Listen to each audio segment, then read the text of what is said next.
Hey everyone, welcome back to my channel. I'm so happy you're here, and if you're new, hi, my name is Anna, and in today's video I wanted to do a chit-chatty get ready with me talking about marriage. I got married really young, and so I just thought it would be fun to sit down and have a casual, girl talk with you guys. So if you're interested in that, then just keep watching. All right, I have my Zevia. It's grapefruit flavored. It's super yummy.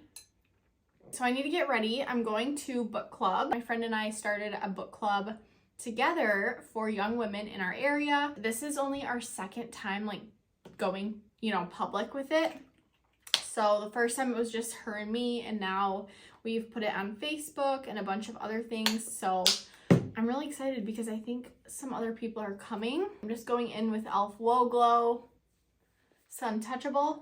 Is that what it's called? Yeah. I love this stuff because it's the afternoon, and so I put my moisturizer on this morning, and so this adds some hydration, some glow, and it's a makeup primer and SPF. So it's just my new favorite product. And now I'm just going in with the True Match L'Oreal foundation. So a little bit about my husband and me. We met in high school, and I was only 15 years old when we met. We met at a Halloween party in 2015. Started dating in December. Got married, and then so we dated for 9 months. Then he broke up with me. I was devastated, absolutely heartbroken. So if you're going through that, I know what you feel, and I'm sorry. And then we were kind of off and on again for a while, kind of just friends and stuff. He was going to college, so he's 2 years older than me.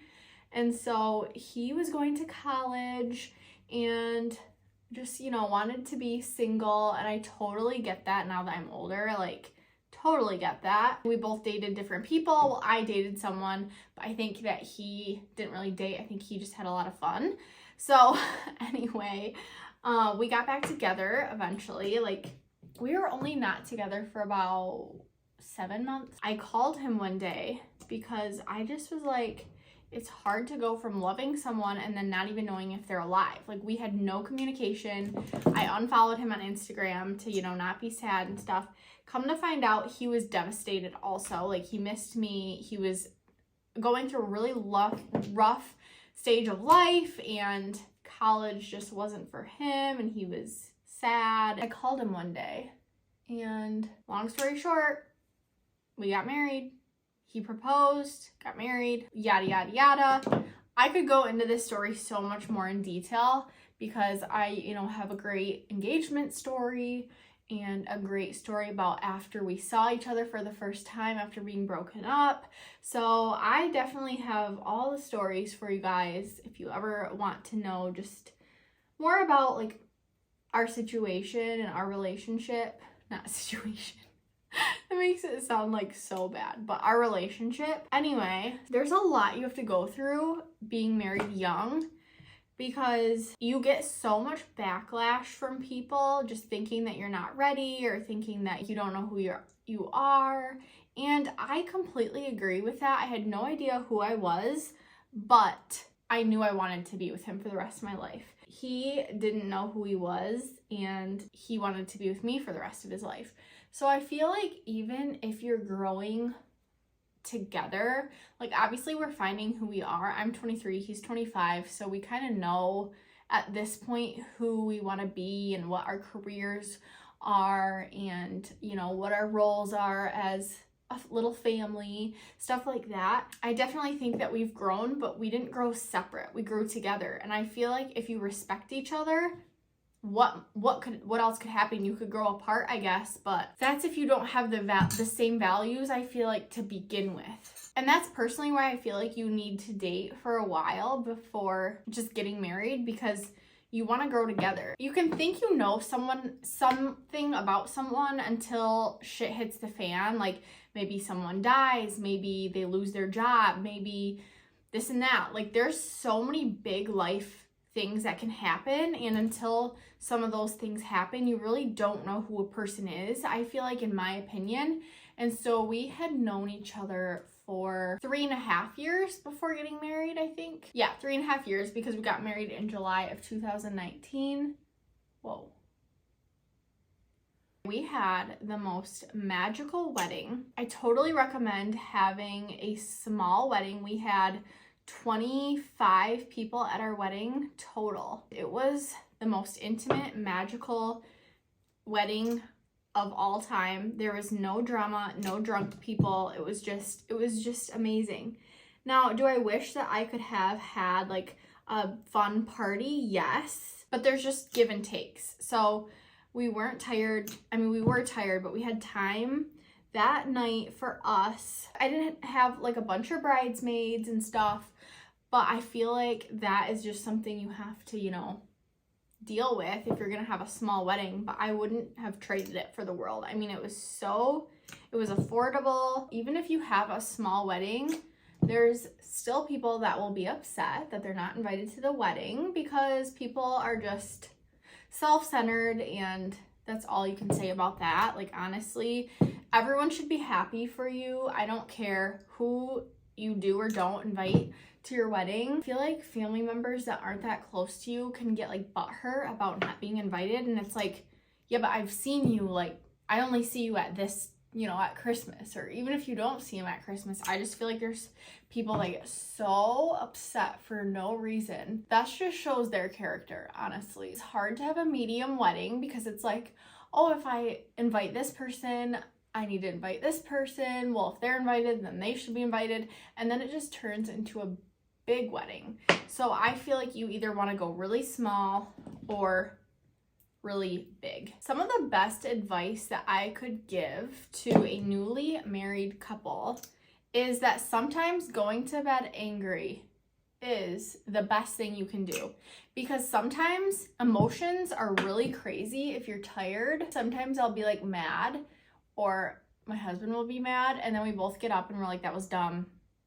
We're over it. Being tired can sometimes make your emotions go crazy. Your emotions are then running your brain, and you're not thinking, you're just saying whatever you know, comes into your head. And I feel like in the morning, stuff seems so unimportant because it's just like you're rested, you feel good, you're not hot-headed anymore. So personally, the best thing I feel like for a fight is to go to bed actually mad. Yeah, still say you love each other and stuff, but obviously going to bed a little upset is better than staying up all night, losing sleep, saying things you don't mean. Another thing that I could tell people is that the first year for me was the hardest. Screw the whole honeymoon phase. No, we were not in our honeymoon phase. I feel like we were in our honeymoon phase year 3. Wait, we're on year 3.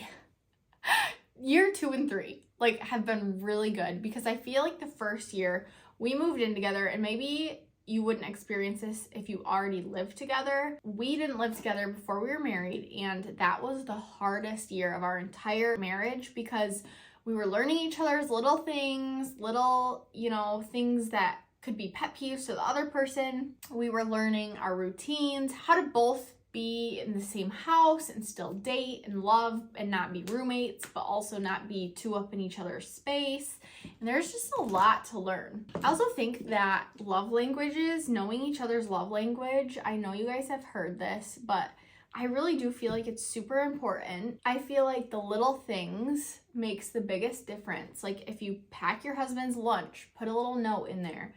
If you need something from, like, if I need something from my husband's desk, I'll write little cute things like on his to-do list and stuff, and I just feel like that just shows that you're thinking about them. If you are at a store, at a local store, and you find something that reminds you of them, like either buy it and get it for them, or write it in your notes, and at Christmas, like, get it for them. Or if they say something's cute, like write it in your notes and get it for them at Christmas. Just really knowing each other's love languages is so awesome. We were so young when we got married. We had to have someone go buy us wine because neither of us were 21.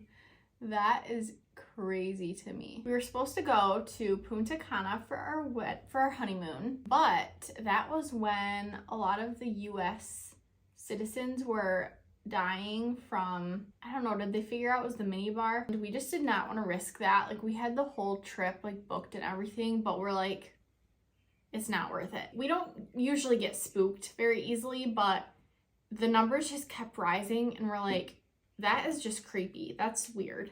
And so we didn't end up going, but we travel a lot. And so we never like did an official honeymoon, but right when I turned 21, like we went to Florida, we go to Aruba, we go to Vegas every year, sometimes even twice a year. And so I don't really feel like we need the honeymoon, I guess. And it kind of just, the time passed and that was it. Well, and then COVID happened. So we got married. That whole like weird thing happened. So we canceled it.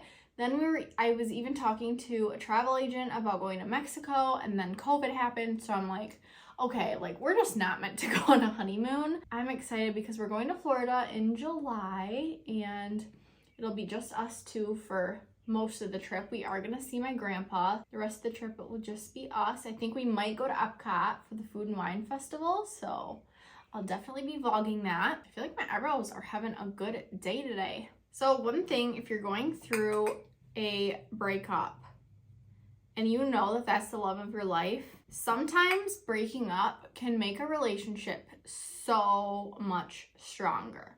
I'm not kidding. One of the best things that Chandler, my husband, and I did was break up back, 4 years ago or so, 5 years ago. We really realized what we lost. We needed our time apart to just learn a little bit about ourselves, have that time away from each other to really respect each other and know what we wanted. And so, oh my gosh, so I'll share with you guys our little engagement story because I love it and I have a little bit more makeup to do. I was in high school, it was my senior year. Chandler and I were on the way to pay rent for his apartment. I was just like riding along with him and he goes, hey Anna, can you count that cash in the envelope to make sure that I, have enough?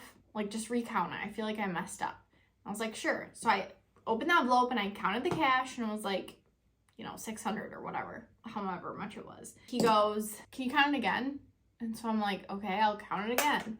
And so I counted it. I'm like, okay, 600. And he's like, what else is in the envelope? And I took out the tickets, and there were tickets to the Hangout Festival in Orange Beach, Alabama. It was so awesome. He had already talked to my parents, and I had strict parents. So the fact that he had already talked to them just made it even better because I was so excited, but I was instantly so sad because I'm like, there's no way that I will ever be able to go on this trip with him alone and skip school and everything. He said, I already talked to them. They said yes. That was like the best moment of my life. I was like, no way did they say yes. Like, how is this happening? So we went to the festival. I hadn't even graduated yet. I took all my exams early and we went to the festival. It was so fun. Oh my gosh. We have so many memories and hilarious memories from that trip. He proposed in the tent on the last night and from there, we got married and stuff. So he was gonna propose like the last day or something, and they have security and like metal detectors, and so the metal detector went off on him and he had to open up his wallet and show them the ring. Meanwhile, I was getting my aerosol sunscreen taken away, so I was too annoyed about that. I was like, well, what the heck, now we're gonna get burned. Didn't even see him showing the lady the ring.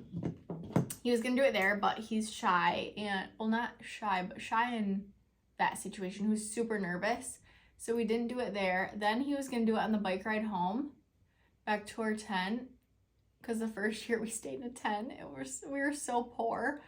We were just like in high school, and so we just did what we could. And I had a meltdown, like an emotional meltdown on the way back, just being a girl. So we couldn't do it then. Oh, he was gonna do it like on a different bike ride, but we got in a fight.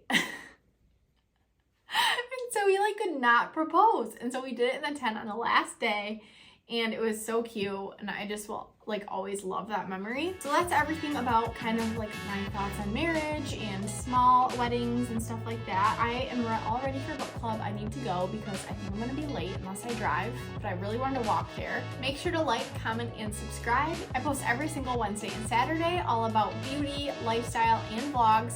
So I will see you guys in my next video. Bye!